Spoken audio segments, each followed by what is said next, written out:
Nizamabad proper ఏదైతే రాష్ట్ర ప్రభుత్వం ప్రతిష్టాత్మకంగా ఇందిరమ్మ ఇళ్ల కార్యక్రమంలో భాగంగా పేదవాడి చిరకాల కోరిక, చిరు కోరిక, పేదవాడి ఆత్మగౌరవానికి చిహ్నంగా ఇల్లు కట్టుకోవాలనే కోరికని రాష్ట్ర ప్రభుత్వం నిర్వహిస్తుందో దాంట్లో భాగంగా మొదట విడత ఇచ్చిన రాష్ట్ర వ్యాప్తంగా 4.5 లక్షలు ఏదైతే ఇల్లు ఇచ్చామో దాంట్లో భాగం నిజామాబాద్ అర్బన్ టౌన్లో కూడా కొంతమంది ఇల్లు కట్టుకోవడం జరిగింది. ఉదయం స్థానిక శాసనసభ్యులు, కార్పొరేటర్లు, అదే రకంగా గౌరవ జిల్లా కలెక్టర్ గారు, సిపి గారు, ఇంకా పార్టీ ముఖ్య నాయకులు, డిసిసి అధ్యక్షులు, మిగతా నాయకులు, వారితో పాటు పట్టణ ప్రాంతంలో ఉండే నిరుపేదలు అందరం కలిసి సుమారు ఒక 6-7 ఇళ్ళు కంప్లీట్ అయినాయి, ఒక 3-4 ఫినిష్డ్ స్టేజ్లో ఉన్నాయి, ఒక 3-4 ఇళ్ళు కూడా ప్రత్యక్షంగా చూడటం జరిగింది. వారి ఆనందానికి హద్దు లేదు.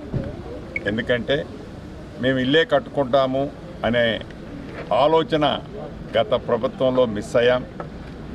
ఇక వస్తుందో రాదో అనుకునే టైంలో ప్రజాప్రభుత్వం వచ్చిన తర్వాత మాకు ఇల్లు ఇచ్చినందుకు ప్రత్యేక కృతజ్ఞతలు ముఖ్యమంత్రి గారికి తెలపమని వారు నాకు చెప్పినందుకు చాలా ఆనందం అనిపించింది. ఒక మంచి పని చేస్తే, ఒక పేదవాడికి ఒక సహాయం చేస్తే, అందుట్లో నివసించడానికి ఇల్లు ఇస్తే ఆ ఆనందం ఎంత ఉంటుందో ప్రత్యక్షంగా వారితో పాలు పంచుకున్నాం. అంతేకాదు, గౌరవ అధికారులు ఈరోజు ఇక్కడ ఈ జిల్లా రివ్యూ మీటింగ్ ఉంది. ఆనాడు ఏదైతే డబుల్ బెడ్రూమ్ అని ఇళ్ళనే పేరుతో ఏవైతే కార్యక్రమాలు చేసి అసంపూర్తిగా మిగిలిపోయాయో అనేక పర్యాయాలు స్థానిక శాసనసభ్యులు, మిగతా మిత్రులు కూడా వాటిని అలొకేషన్ చేయాలి పేదవాళ్ళకి అన్నారు. సుమారు 400 ఇళ్ళు ఈరోజు ఇస్తూ మిగిలిన ఒక 350-400 హౌజెస్ కూడా రాబోయే కొద్ది రోజుల్లోనే వితిన్ 10 days లోపు అర్హులందరికీ ఇచ్చి ఆ బ్యాలెన్స్ వర్కులు, మౌలిక వసతులకు కానీ ఇళ్లకు సంబంధించిన బ్యాలెన్స్ వర్క్ కానీ కంప్లీట్ చేసే విధంగా ఇప్పటికే హౌసింగ్ బోర్డ్ డిపార్ట్మెంటు వాటి మీద నిర్ణయాలు తీసుకోవడం జరిగింది. ఏది ఏమైనా అర్బన్కి సంబంధించిన దాంట్లో కూడా మార్నింగ్ 1-2 ప్రదేశాలు చూసాం. ఇక్కడ ఇళ్ల స్థలాలు లేని నిరుపేదలు కూడా సైజబుల్గా ఉన్నారు. ఇళ్ల స్థలం కొనుక్కోవాలి, ఒక 70 గజాలు 80 గజాలు అంటే కూడా సుమారుగా 25 నుంచి 30 లక్షల రూపాయలు విలువ అవుతుంది స్థలం కొనుక్కోవటానికి. అంతా ఆ పేదవాడు పెట్టుకోలేని పరిస్థితి ఉంది.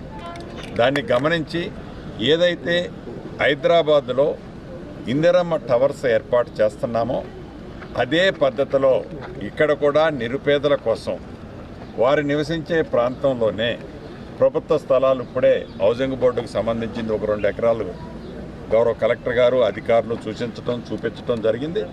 దాని మీద కూడా రాబోయే కొద్ది రోజుల్లో పైలట్ కింద దాంట్లో కూడా ఇందిరమ్మ టవర్లో ఏర్పాటు చేసే కార్యక్రమాన్ని మోడల్గా నిజామాబాద్లో కూడా శ్రీకారం చుడుతున్నామని చెప్పడానికి సంతోషిస్తున్నాను.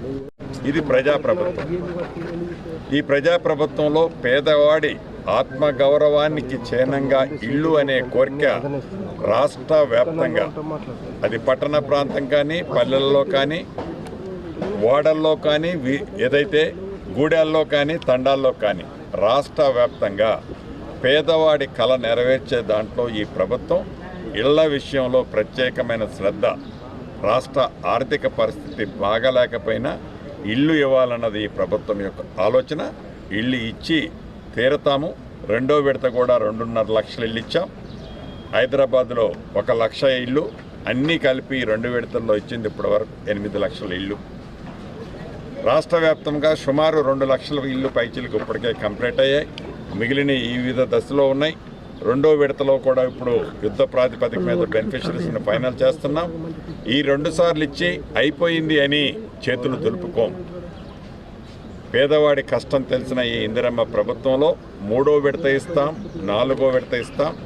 అర్హులైన ప్రతి పేదవాడికి నీది ఏ కులమని అడగం, నీది ఏ మతమని అడగం.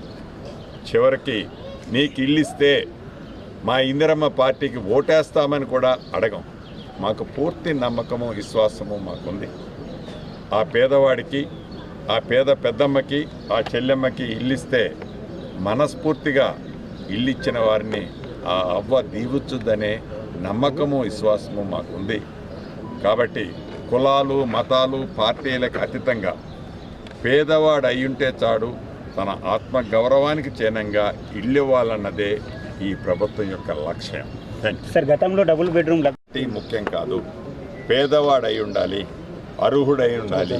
ఇక్కడ నా పార్టీ అనో ఇంకొక పార్టీ అనో నీది ఈ కులమనో ఆ కులమనో అర్హుడిని ఎలిమినేట్ చేసేదే ఉండదు.